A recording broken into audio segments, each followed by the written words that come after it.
Hello everyone, क्या हाल चाल है। हम लोग बहुपद पढ़ रहे थे और बहुपद का हम लोग 2.2 पर आए हुए थे, जिसमें हमने आपको ये दो सूत्र भेजे थे, शून्यकों का योग और शून्यकों का गुणनफल। तो इसी के अनुसार हमारे अगला सवाल है, इसलिए हमने आपको ये भेजा था। अब हम लोग चलते हैं सीधे सीधे हमारे पहले सवाल पे। ये हमने पेज बना लिया है आपके लिए। तो पहला सवाल जो है मेरा वो है कि निम्न द्विघात बहुपदों के शून्यक ज्ञात कीजिए और शून्यकों तथा गुणांकों के बीच संबंध की सत्यता की जांच कीजिए। हमको यहाँ पर जांच भी करना है और शून्यक भी निकालने हैं। तो सबसे पहले आप क्वेश्चन को पढ़िए। क्वेश्चन में देखिए हमारे कई सारे क्वेश्चन हैं, 1 2 3 4 5 6। तो हम आपको सबसे पहला वाला ले लेते हैं, x² - 2x + 8 के लिए। ठीक है, तो अब देखिए इसका क्या करना है, हम लोग को इसका करना है गुणनखंड, जो आपको बहुत अच्छे से आता है। गुणनखंड कैसे किया जाता है आप लोग को बहुत आराम से आता होगा, अच्छे से आता होगा, और बड़ा ये छोटा सा समीकरण है।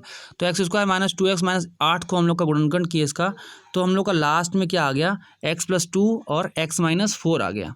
ठीक है, अब देखिए शून्यक का मतलब क्या होता है, जरा देखिए। अगर ये हम समीकरण को देखें, x² - 2x - 8, इसको अगर हम देखें तो शून्यक का मतलब होता है कि x का कोई ऐसा मान हमको बताइए कि अगर हम इस समीकरण में उसको रख दें तो इस पूरे समीकरण का मान हमारा जो है 0 हो जाए। तो हम लोग ऐसे करके x का गुणनखंड कर दिए पूरे समीकरण का, और लास्ट में मेरा x का 2 मान आ गया। एक x + 2 = 0 लिख सकते हैं हम लोग, और दूसरा x - 4 = 0 लिख सकते हैं। तो इस हिसाब से अगर हम लोग देखें तो x + 2 = 0 लिखने पर x का मान मेरा क्या आ जाएगा, -2, और x - 4 = 0 लिखना है अगर हम लोगों को, तो x का मान क्या आ जाएगा मेरा 4। तो मेरा क्या x का मान आ गया 2, एक आया -2 और एक आ गया 4। तो ये तो हमारे हो गए शून्यक। हम लोगों ने शून्यक निकाल दिए किसके, इस समीकरण के। इस समीकरण के दो शून्यक हैं, ये देखिए ये लिखा हुआ है कि x² - 2x - 8 के शून्यक क्या क्या हैं, -2 और 4 हैं। अब चलते हैं हम लोग इसकी सत्यता की जांच करने के लिए। देखिए सत्यता की जांच करते कैसे हैं। सबसे पहले शून्यकों का योग हम लोगों ने पढ़ा था। शून्यकों का योग क्या होता है, माइनस कोष्टक में x का गुणांक बटे x² का गुणांक। चलिए देखते हैं कि हमारा इसको संतुष्ट कर पा रहा है कि नहीं। हमारा जो अभी रिजल्ट आया है ये इसको संतुष्ट कर पा रहा है कि नहीं। तो शून्यकों का गुणांक, शून्यक हमने 2 निकाले हैं, एक -2 और 4, इन दोनों को जोड़ देते हैं। इन दोनों को जोड़ दिए, -2 और 4 को जोड़ दिए तो मेरा क्या आ गया, 2। देखिए यहाँ पे मेरा 2 आया है, 2 आ गया। और 2 को हम लोग क्या लिख सकते हैं, 2 को हम लोग ये लिख सकते हैं माइनस कोष्टक में -2 की बटे 1 लिख सकते हैं। बिल्कुल मेरा कोई रिजल्ट गलत नहीं होने वाला है।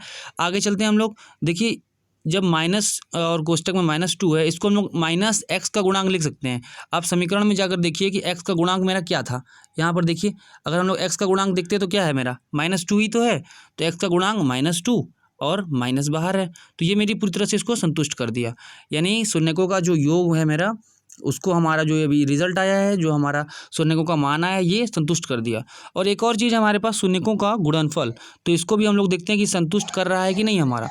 शून्यकों का गुणनफल मतलब हमारे दो शून्यक आए हैं, क्या क्या है, -2 और 4, ये दोनों मेरे शून्यक आए थे। तो इन दोनों को हम लोगों ने यहाँ पे गुणा कर दिया। गुणा किया तो मेरा क्या आ गया, -8 आ गया। अब -8 आ गया, -8 को सॉरी हम लोग -8 के बटे 1 भी तो लिख सकते हैं, कोई इसके रिजल्ट में गड़बड़ी नहीं आने वाली है। तो देखिए जो -8 ऊपर है वो क्या है, मेरा अचर पद है। ठीक है चलिए, और जो नीचे मेरा 1 आया हुआ है वो x² का गुणांक है। जरा देखिए x² में मेरा क्या था, कुछ नहीं था, इसका मतलब 1 था। तो x² का गुणांक 1 आ गया मेरा, इसलिए ये पूरी तरह से संतुष्ट कर रहा है हमारा जो रिजल्ट है। सेम टू सेम ऐसे ही आपको इन 6 सवाल को करना है। आप इनको लगा कर देखिए, अगर कोई क्वेश्चन आपको नहीं समझ में आता है तो आप हमको तुरंत कमेंट करें, मैं आपको अगला वीडियो में बताऊँगा उस सवाल को। धन्यवाद।